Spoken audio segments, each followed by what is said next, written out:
Good morning and assalamu alaikum. It is at 10 o'clock, 10th of November, and you're listening to me, Shamiza, on Inspire FM 105.1 FM. It is an absolute pleasure to be in your company, folks. I hope you are well, warm, and winning wherever you're listening in from. Hope you've had a fabulous weekend and a great start to the week. As always, Mondays is a show that brings you creative conversations on Inspire FM on the Urban Cube Show. Now, the Urban Cube Show is a show that celebrates Muslim arts and lifestyles, where I get to have absolutely wonderful conversations with trailblazing individuals who are local, national, and international. On today's show, I am joined by a tremendous guest who is with us via StreamYard. You can actually catch the conversation if you go onto Facebook Live, and you get to see them as well.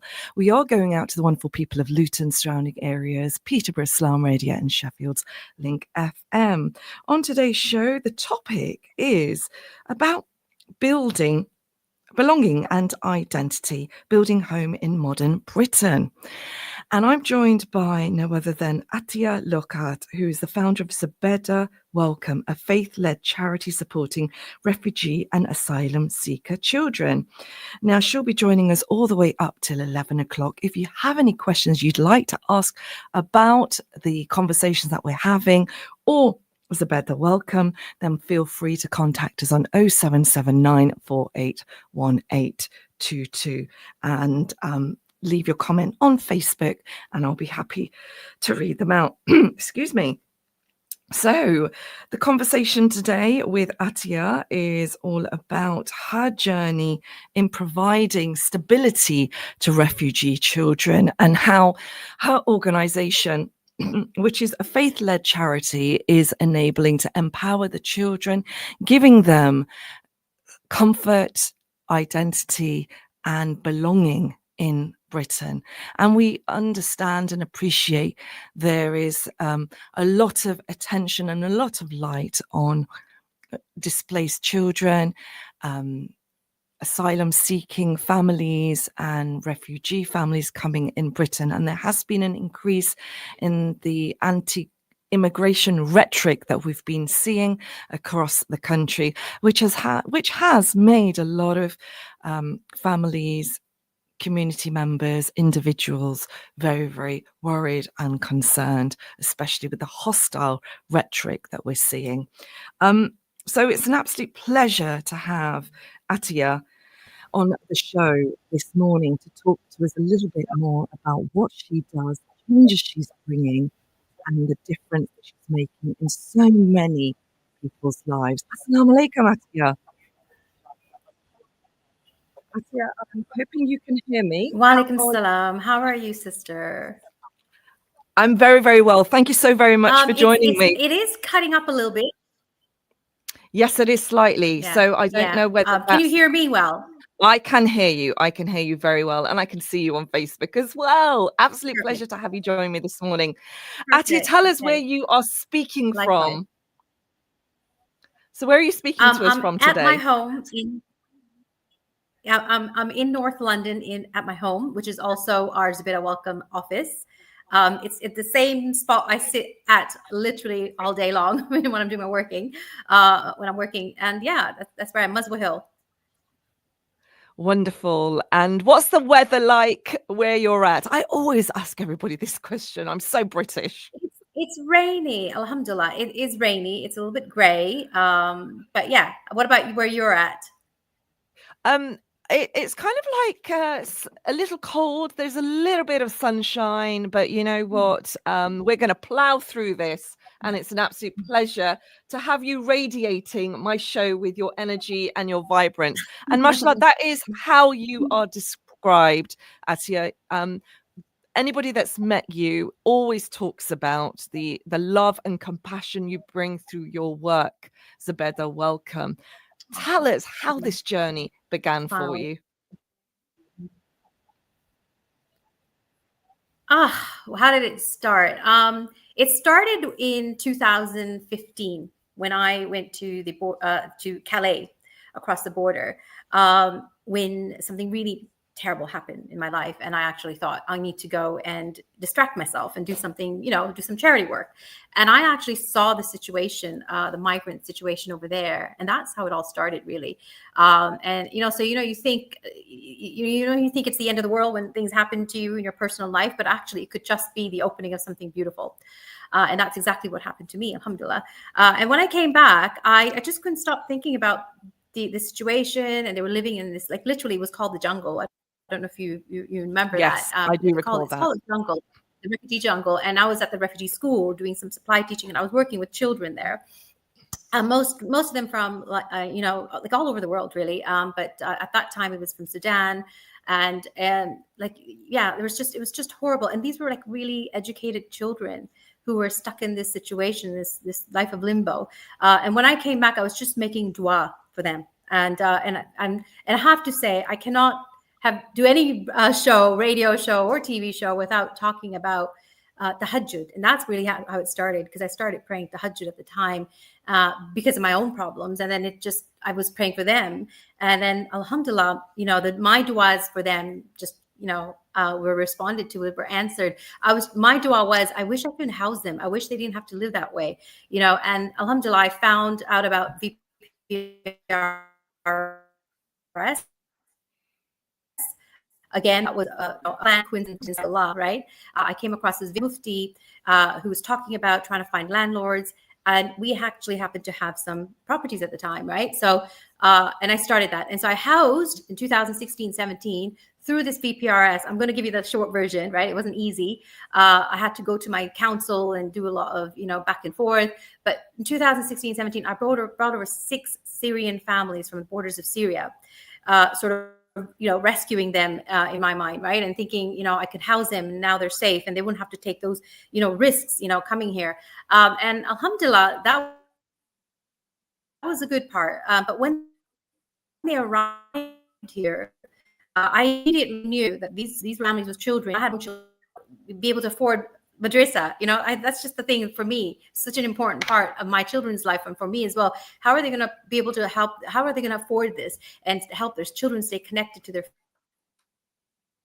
faith? And they're like, there's so many things being thrown at them. The local church was always there. Like, my local churches were always there, visiting my coffee, whatever, and inviting them to the church. And they were actually telling me, they were actually asking me not to come to the church. So when I would crash their little gatherings, they would contact me and say, don't come, basically, right?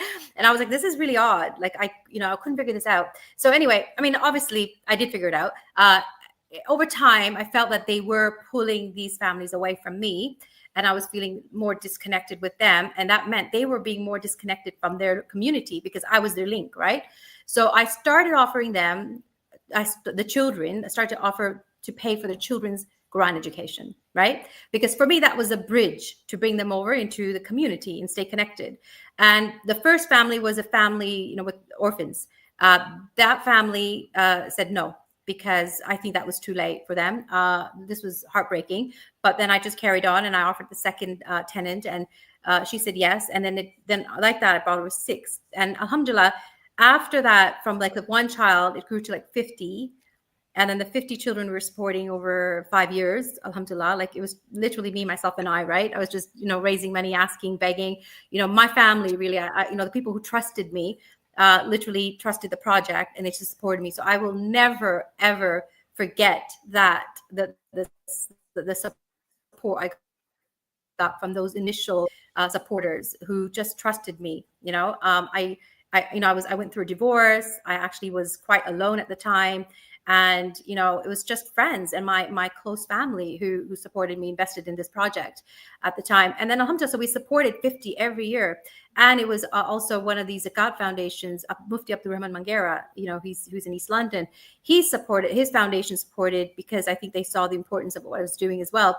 And yeah, so it just grew. So, and then after about 2.5 years ago, 3 years ago, I was stuck and I needed some funding. And so I went back to a Nawal Fund, Mufti Abdul Rahman Mangera, who did a little appeal for me. And that kind of got a lot of attention. And people start, realizing what we were doing. And to me, everybody was doing this. Like, I didn't think I was the only one doing this thing, right? But then I got approached by a lot of people who had bigger problems, bigger numbers of refugees and asylum seekers that needed to be supported, and that's how it started. And so I got access to the refugees and asylum seekers, and was able to then grow. It's been an easy journey. If I have to say, it was not an easy journey, the last 2.5 years. But we now have over 700 children identified over the course of the last 8 years I've been doing this. And this year alone last year we had about 400 children learning. This year we have now renewed a lot of them, so we're now close to about 400 again. And now we're going to expand. We're going to get some more new children up north. So we're expanding in Bradford and Manchester, and also we're focusing in the Heathrow area this year, inshallah. Mashallah, what a journey. Yeah. And you haven't looked back, and the difference that it's bringing to the children's lives. And this is a question I wanted to ask you, Zabeda. What has the response been from the children and the families, and what is it that has kind of encouraged other children to come to you? So firstly, I just want to say, you called me Zubaydah, but it's totally okay, because the charity is called Zubaydah Welcome. So I'm just going to segue into that for a moment, right? But you're not the first.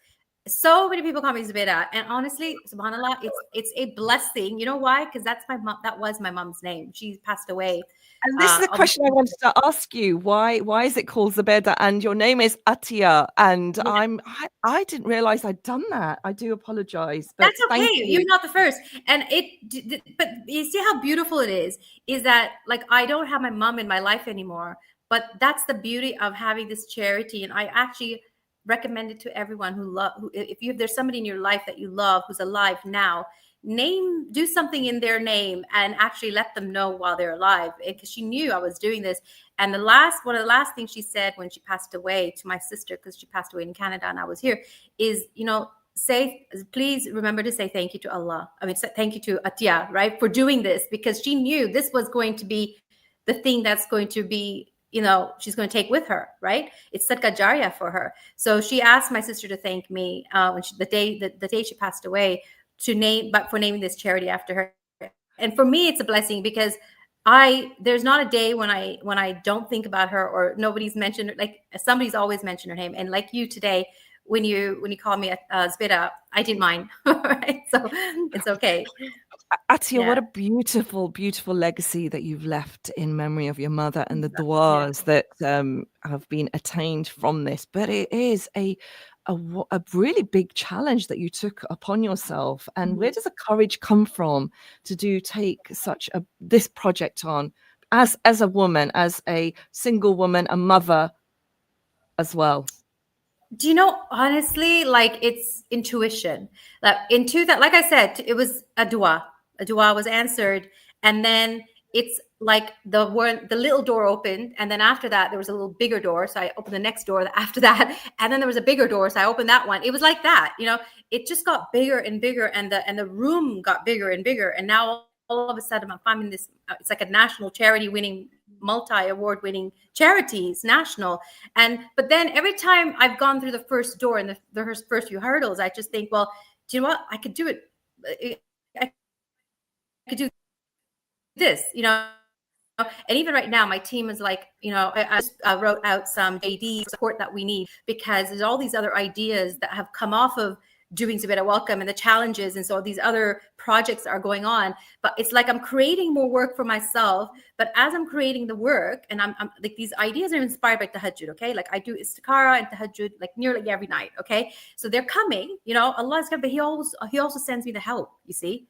So it's, although the challenges are there, He also sends me the skills and the people and the whatever it is. And I'm making it sound so much easier than it actually is. It's not that easy, right? Because we're stuck. I'm working 80 hours a week.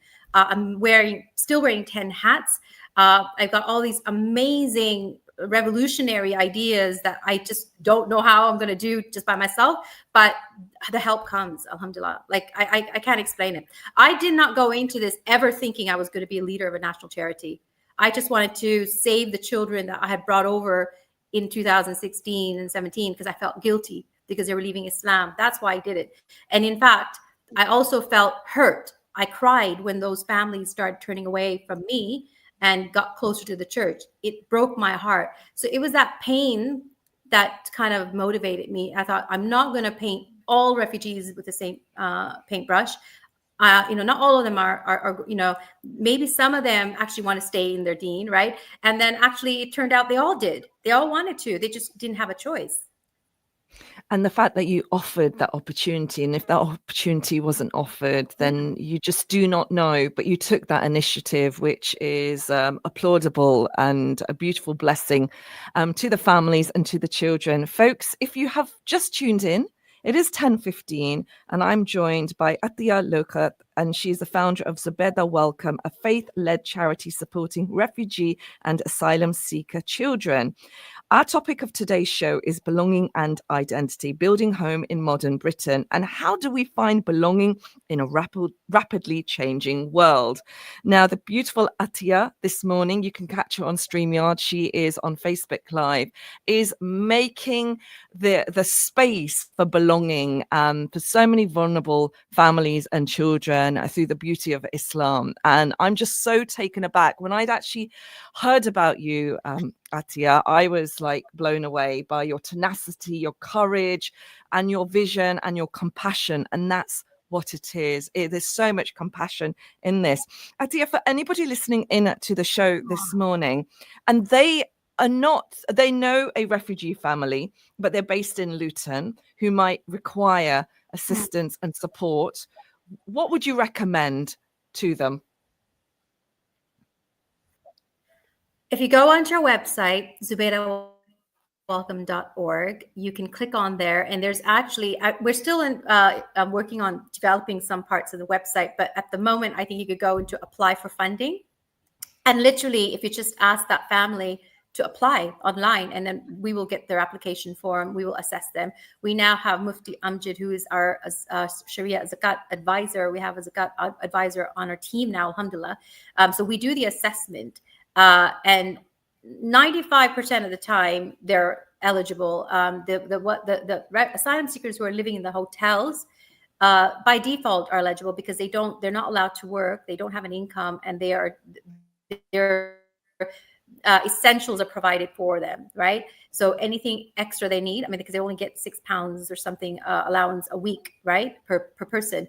And that's nothing, right? So, so they need support. So they would be eligible for sure. If you've been here for a while, you've got refugee status, or you're a British citizen now after 5 years of being a refugee, then you can apply. And we have a different sort of, we scrutinize a little bit more, right?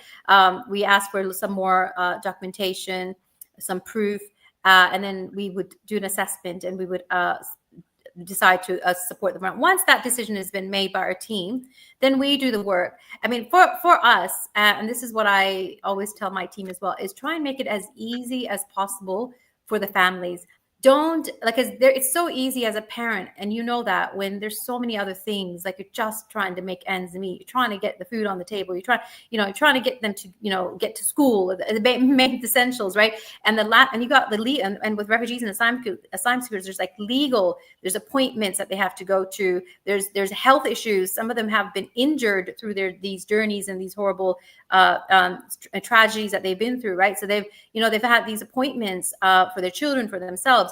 So with all of that going on, the last thing, even though it's important to them, and they know it's important to them and their children, they just haven't got the capacity. They can't cope. So we have to make it as easy as possible for the families. And this is what I tell my team. If they say, if they moan about it, because this is what happens, they'll say, it's too far. How am I going to get there? Or whatever. So we're counselors in a way, right?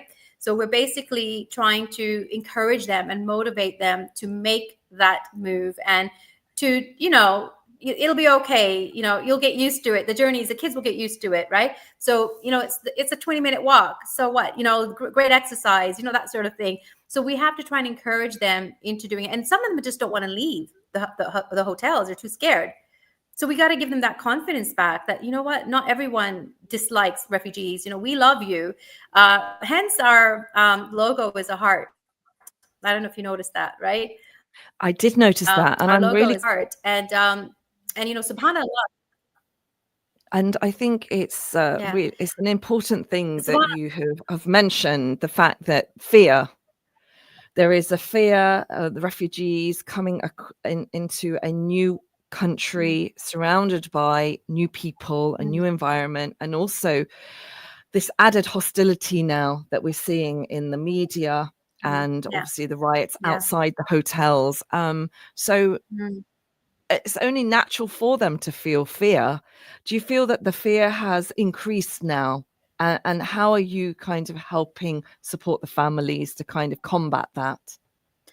Um, in some areas, yes, I think it has. I mean, in the Heathrow area, we actually had a mayor's picnic booked in like August, right? September, August is some. We had to keep changing it, and then we had to change it again. It was last month. We had to keep booking because because of what's happening, the protests around this particular area, and we wanted to do this for the asylum seekers in that particular area because of how they were feeling, right? But we've had to postpone it, and we've just not been able to because for their safety as well, and the safety of our staff that want to put this picnic on for them. So, but yeah, it is there, and so when you have something like this, like giving them that opportunity to come out, whether it's on a Saturday morning or a couple of evenings where the children are Quran classes, they're in a space where they're feeling safe, loved, and connected. Mm.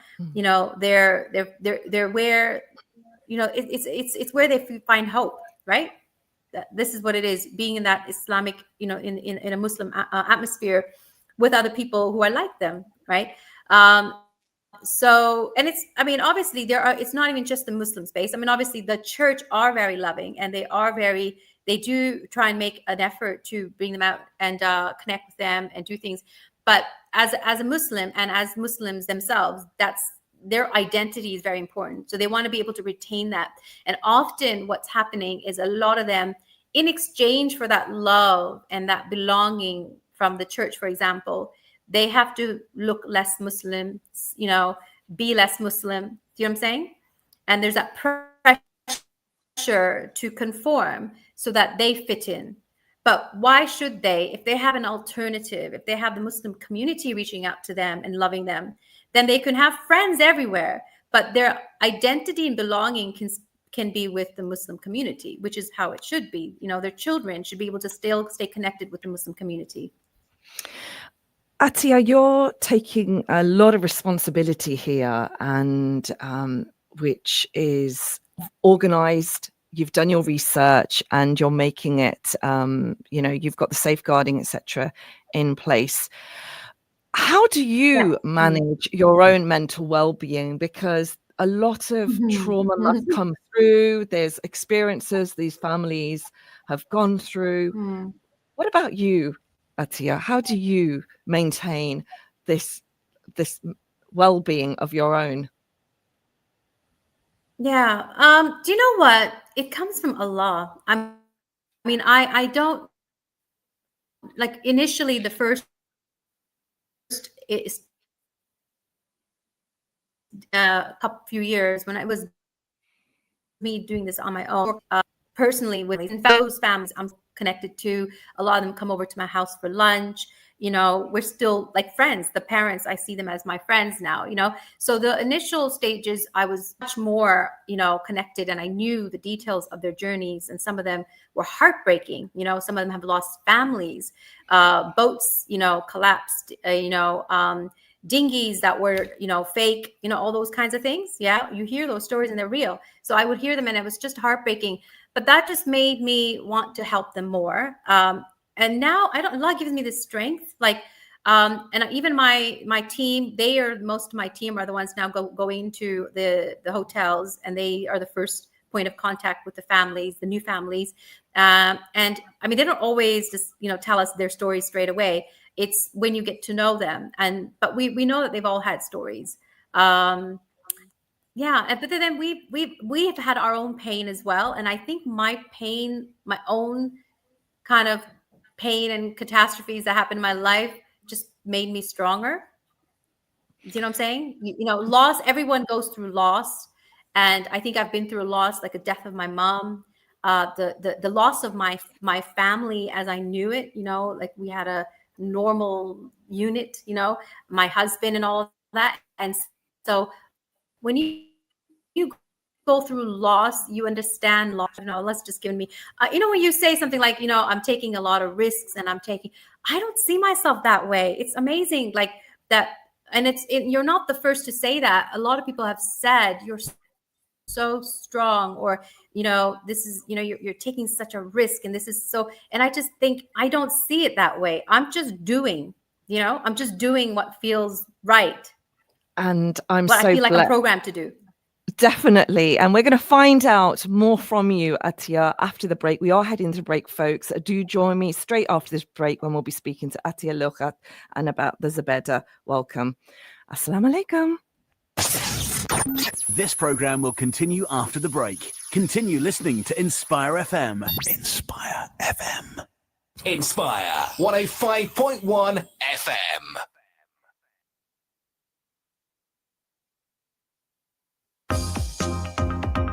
Hi, my name's Hayley and I'm from Bedford. My name is Saba and I'm from London. My name is Maria and I'm from Luton. My name is Ellis and I'm from Hertford. My name is Cal from Luton. My name is Clarissa, I'm from Hackney. My name is Lee, I'm from Luton. My name is Naji and I'm from Middlesbrough. My name's Nadia, I'm from St Albans. My name is Yasmina, I'm from London. Keep listening to Inspire on 105.1 FM. Visit Luton's biggest halal supermarket, the Grand Bazaar Supermarket on Lee Grave Road, for an unbeatable range of fresh halal meat, poultry, fish, fruits and vegetables from all around the world. And all under one roof. Plus everyday essentials, basic healthcare items and even medicine. Everything you need, all in one place. That's the Grand Bazaar Supermarket, Lee Grave Road, just next door to Shell, Luton's largest international supermarket. Open 7 days a week from 9 a.m. to 9 p.m. and view online at grandbazaarluton.com. Greystone Solicitors are committed to protecting your rights and fighting your corner to ensure you get the best possible results. Specialising in immigration matters, employment issues, family matters, personal injury, medical negligence, civil litigation and housing. Need help with your immigration problem? Greystone Solicitors provide free immigration drop-in clinics every Friday. Call Greystone Solicitors today on 01582 343 453 or visit us at 275 Dunstable Road, Luton, LU4 8BS and begin your journey towards justice today. Westbourne pharmacy हफ्ते के 7 दिन सुबह 9 बजे से लेकर रात 9 बजे तक खुली रहती है। हमारी सर्विसेज में शामिल हैं travel vaccinations, stop smoking, diabetes check, बच्चों की ग़िज़ा और बहुत कुछ। लुटन और डंस्टेबल में फ्री प्रिस्क्रिप्शन, पिकअप और डिलीवरी सर्विसेज भी की जाती है। इसके अलावा आप मेडिसिन के इस्तेमाल के लिए फ्री मशवरा भी ले सकते हैं। वेस्टबोर्न pharmacy 198 B Dunstable Road, Luton, corner of Westbourne Road. Telephone 01582 419 432.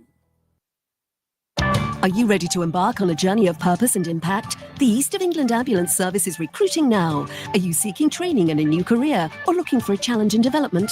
Start your career for life with East. Apply now for roles in frontline emergency operations, control rooms, support services and non-emergency transport. Visit www.eastamb.nhs.uk and click Join the Team. Make a real difference. Join the East of England Ambulance Service and start your career for life. Right now, families across the world are going hungry. But with just £40, you can provide a life-saving food pack to feed a family for an entire month. One Ummah charity delivers 100% of your donation from you to a needy family. That's £40 to ease hunger, £40 to bring hope, £40 to bring relief. Go to www.oneummah.org.uk and donate now. होशियार रहें। कुछ लोगों ने fraud का एक नया तरीका अपना लिया है। वो आपके घरों पर इंस्पायर एफएम और दीगर चैरिटीज के नाम पर चंदा मांगने आते हैं। इनको कुछ भी देने से पहले इनका आईडी कार्ड या फिर इस चैरिटी से राब्ता करके तसल्ली कर लें कि कहीं आप गलत शख्स को रकम तो नहीं दे रहे। Inspire FM community awareness message.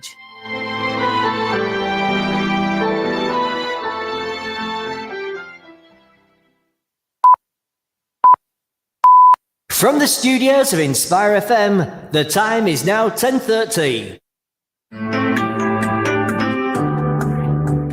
Catch a creative vibe on the Urban Cube with Sister Shamiza.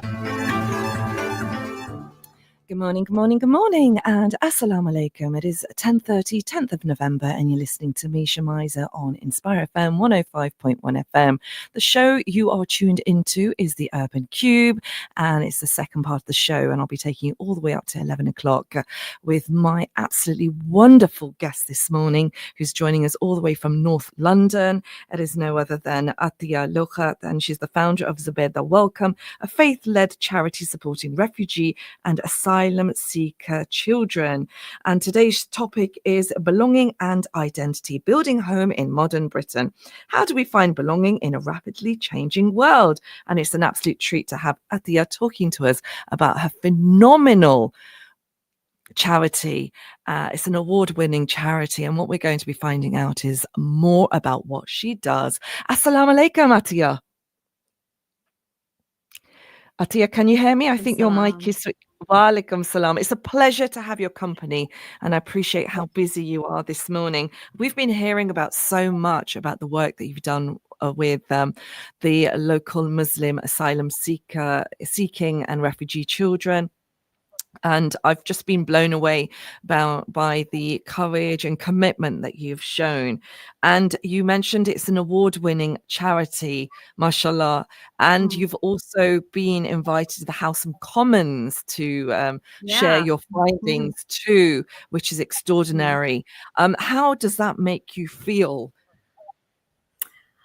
Honestly, subhanallah, I can't be more thankful to Allah for that opportunity, because just for me, my biggest ask when this was growing really, really fast, and I could see, and I realized what the numbers were. It was a national thing. It was thousands of children. I knew I was going to need help. And so my dua was always, Allah, send me the help, send me the people, take me to the people who can make this happen and make change the policies and, whatever it is that's needed. Because I knew that there was a lot of issues and problems underneath that, that needed to be changed before we make progress. Funding is one of them. Finding the refugees, having access to the refugees is another problem, right? So all of those things can only really be fixed, if with the help of the likes of the people in House and Commons, right? And it's just being recognized for the work that we're doing, because it needs to be like, people think that the survival needs are like food, water, shelter, right? Those are the basic survival essential needs, but they don't see faith as a survival need, right? But we know now, especially now, what's happening around the world, in Gaza, what's happening, and even at any Muslim country, like, where when there's earthquakes or whatever, you see that the one thing that they hang on to that gives them hope is their faith, right? Their homes are destroyed, their families have been, slaughtered, all of these things, they're displaced, they have nothing, but they hang on to their faith, right? So isn't that a survival need, right? Indeed. When they come here, they have now given the basic provision of food, water, shelter, right? Clothing. But now they're losing the one thing that keeps them going through it all, their faith. So for me, that was so important, to just having that recognized by even just other faith groups, that the Muslims, they need their faith. That is an essential need, survival tool. And this level of tawakkul that we have seen through across the world is something that has been greatly recognized. And that level of tawakkul, the commitment and belief, has provided an opening for so many people's hearts that are not even Muslim to be drawn to Islam, which is is a fact. Subhanallah. And your faith is what has strengthened you and given you this courage to not only lead Zubeda Welcome with such tenacity and grace, but also opened up other projects as well, which I'm so excited to hear about. Tell us more, Atia, about these new projects that you have. Yeah. Before I do, let me just tell you, I was never a practicing like a religious person, I just wanted to say, and this is a message I'd like to put out there, is in 2015 is when I first started doing my salah, right? When I went through my hardship. And so, yes, this is led by my faith and I continue, but it wasn't always the case. And it was really the tahajjud and me getting closer to Allah and my connection building with Allah.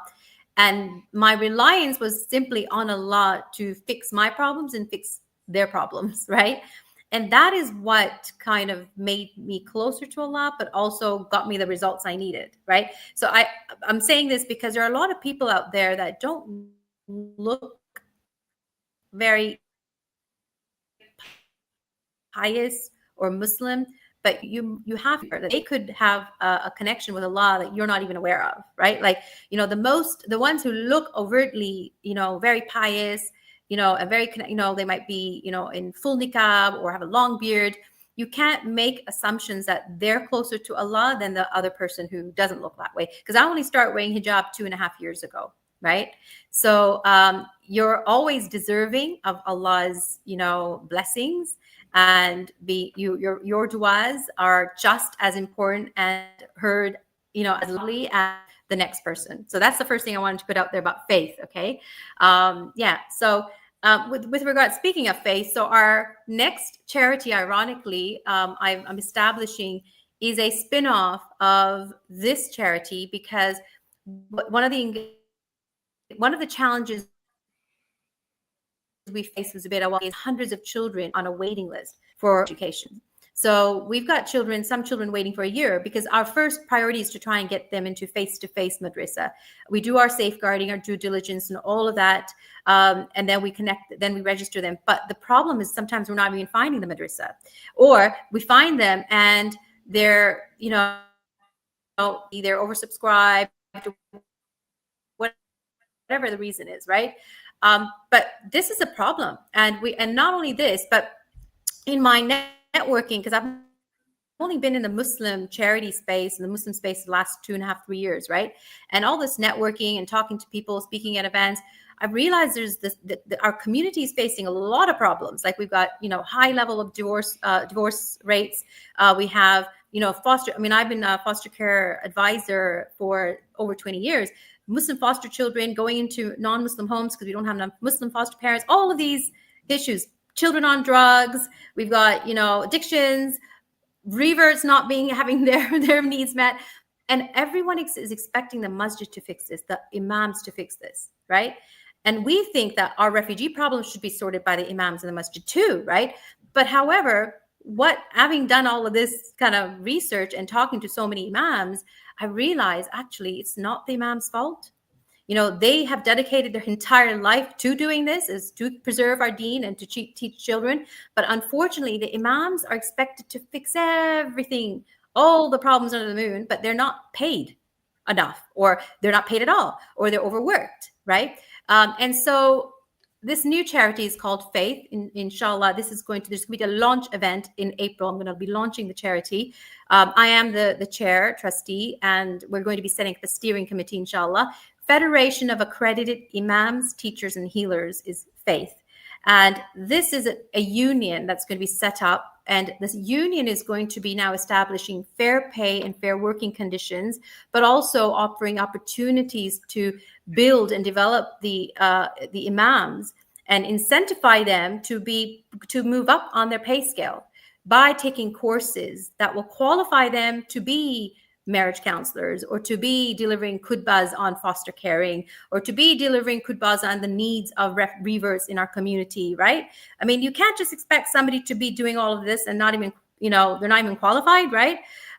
Sorry, I'm very passionate about this, as you can see, right? But I'm very excited about it as well. I just don't have enough hours in the day. But I also, I'm the first to admit I don't have all the skills and the knowledge and the qualifications to be doing this, to be steering this entire revolutionary, we think it'll be this revolutionary charity that's going to be hopefully increasing and improving the overall Islamic education and the services provided in our community across nationally, right? This is what we're hoping, that we'll be having more services that will be catering to the needs of every community, but also improve the overall standards of our Islamic education in our communities. So the next stage in April, you will be invited, inshallah, is going to be our launch event. And anybody who's passionate about this, in fact, when I mentioned it in a podcast just yesterday, I launched the third episode of one of my podcasts.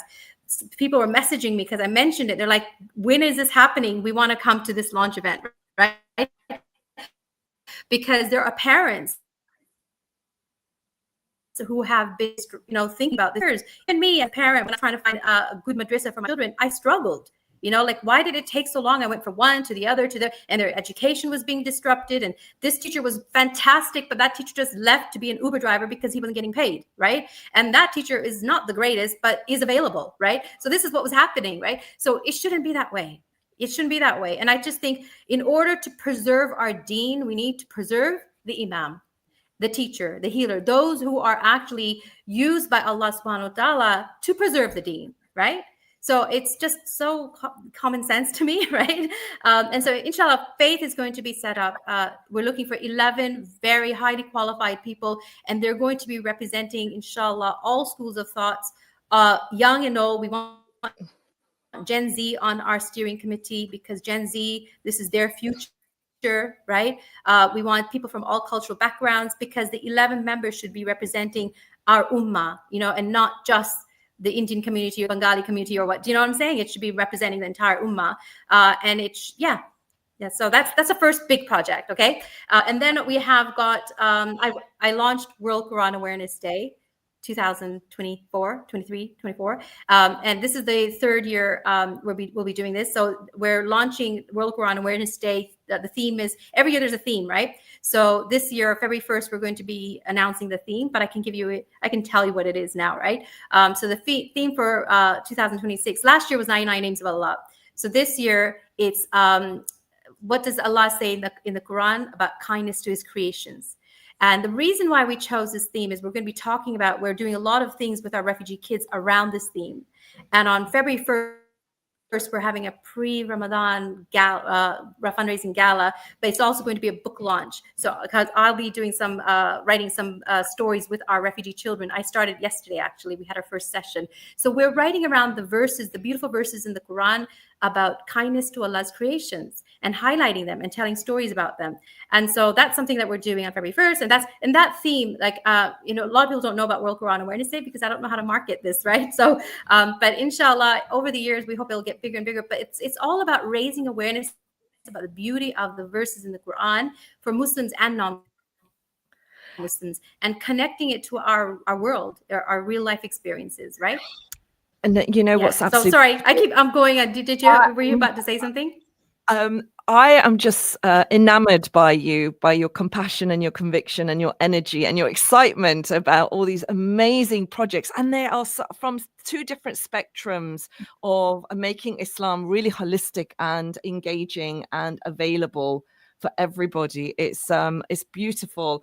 And I love the sound of the Quran Awareness Day. I love how you're engaging young people to use writing and literature to share their and turning them into stories. How really, really exciting. Now, I'm sure folk are listening in and wanting to know how they can connect with you, Atia. So how can they find out more about these amazing projects, both equally fabulous? Do you know what? You can actually contact me. I can leave you my email address. Yeah. So atia.lokhat@zubairawelcome.org. atia.lokhat@zubairawelcome.org.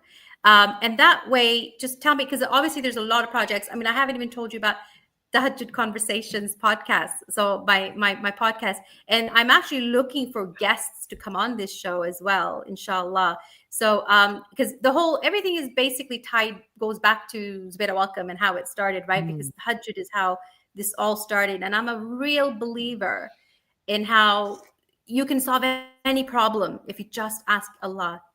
Just ask. I mean, obviously it doesn't have to be in Tahajjud, right? but it's so much more powerful. It's Allah's promise that he's at the lowest of heavens. You ask and he's going to grant you. So why haven't we tried it, right? And so many of my problems have just been answered through the tahajjud, right? You just being able to have these platforms was a dua I asked. I asked Allah to help me raise awareness, and all of these, opportunities came up. So the podcast is really to raise awareness and to inspire others, especially people like me who felt like they're not religious enough to start tahajjud, right? They're not, I wasn't wearing a headscarf, and I was still, not a perfect Muslim, still sinful, but I just went for it. And I thought, well, I need Allah right now, so I'm going to turn to tahajjud. And I did. And that transformed me. And so we've had Omar Isa we just launched that one. We've had 3 guests so far, alhamdulillah. We had Ustada Zohra Sarwari from America. Her daughter was second, and Omar Isa. We have a lot of amazing guests lined up who you would be surprised they do tahajjud, right? Like you'd be surprised that they, credit tahajjud for all of the amazing things that have happened in their lives, right? So yeah, if you are somebody who has been inspired by tahajjud, and you have miracle stories to share to inspire, remember it's all about intention, right? So your stories, you want to be able to inspire others with it. Please do contact me and tell me, and maybe you'll be one of those people to come on to the show as well, inshallah. Yeah. And how can we hear these podcasts? When will they be released? There, you can watch them on YouTube. So please go to YouTube, Tahajjud Conversations, like, subscribe, and comment. And I don't have a lot of followers on there, but I tell you what, I'm just shocked that even 50 people, if they've they've watched something about tahajjud, which is a very niche thing, right? I just think these are genuine people who really want to know about tahajjud. So even out of the 50 people, if they've watched it and they've decided to try, 5 of them have tried tahajjud last night after watching that first that episode. I just think, subhanallah, can you imagine the sadqa jariyah of just, having somebody else do something like this that might lead to something greater, like Zubeda Welcome, for example, right? So yeah, but yeah, it's like, subscribe, comment, YouTube and Spotify. You can watch it on. We do have a Facebook page as well, but you can watch the full episodes on YouTube. Absolutely extraordinary. Who would have thought, Atia, that you would be for the welcome would open up so many beautiful opportunities for the Ummah to strengthen their belief, their connection with the Almighty as well. So many amazing projects. Do you have any more? I bet you've got more up your sleeve, more ideas. I don't plan, and we plan, but Allah plans. He has planned so much, and that is so true. I do not have the Quran memorized, but subhanallah, Allah speaks to me through the Quran all the time. And you'll know, if you are connected to the Quran, you will see how, as soon as you open, because I do read daily a couple of verses, not even a lot, right? But every time I open it up, it'll be a verse that's directly talking to me, alhamdulillah, right? So yeah, we plan, but Allah plans, and His plans better. And for me, right from the start, it was the 6 families that I've brought here, and that I thought that was my purpose in life, right? Housing them. And then it was no, that was wrong, that was a bad move. Now I need to try and save those children from leaving Islam. I thought that was my purpose in life, right? Then it's so proud of my, not just 10 kids, but 50 kids, subhanallah. And I thought that was the purpose of my life.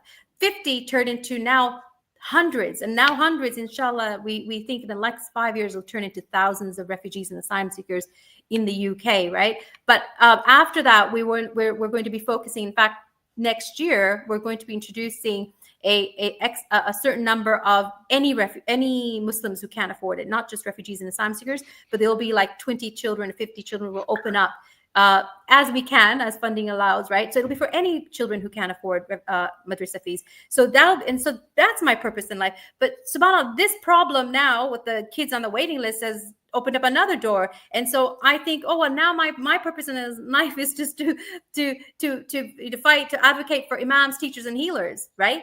But actually, and it wasn't just the children on the waiting list that motivate me. It's like me being a volunteer CEO, okay? I did this because it's dawah, because I wanted the rewards from Allah. But what I feel like an imam sometimes, because I feel like, although I don't look like one, right? But my kids say you're like an imam in a woman's body, right? But I feel like an imam in a woman's body because I think, like, I'm doing this because it's dawah. But now, guys, like, you're making me, like, everybody knows how important this is. But now I'm being forced, pressured, not willingly, not because I want to, but because I have no choice, to be a marketing manager, a fundraising manager. I'm also the social media girl. I'm also the website technician. I'm also the financial, like, I'm everything. Like, over the last 2.5 years, although now we're getting some help, alhamdulillah, but it's still me, even now, trying to make it all work and not paid, right? And I just think that's what imams are treated like. The imams are treated like, yeah, this is your job, imam. You're not supposed to get paid because you're doing dawah work. How dare you ask for money? But actually, now we're not asking him just to teach Quran. We're asking him to fix marriages, to do the finances in the office of the masjids, to do be a site administrator, to also do safeguarding and due diligence and governance and all of that. But we're not going to pay you because you call yourself an imam, right? So this is another reason. So it's like Allah has just kind of every step of the way, every stage, he's shown me, here's a problem, you got to address that one. So even though people think, oh no, now where she's going, like my team's like, oh, now you're thinking about all these other things. But no, it's like, as this is happening, Allah's showing me this and I can't ignore it, right? It's like reminders. He's saying, yes, you were doing this, but look, there's a bigger problem. So I have to move over here. And while I'm moving over here, I'm trying to set up a team over here to just take over, right? To carry on. And then I'm moving over here and I'm like addressing this. And I can tell you, when I'm addressing this, when we set up the 11 members of the steering team committee, inshallah, there's going to be another thing that's going to come out of this. And then I'll feel like I have to like shift over and find a solution. I'm a bit of a problem solver, so alhamdulillah. And these are problems that, alhamdulillah, you actually see through, which is just remarkable.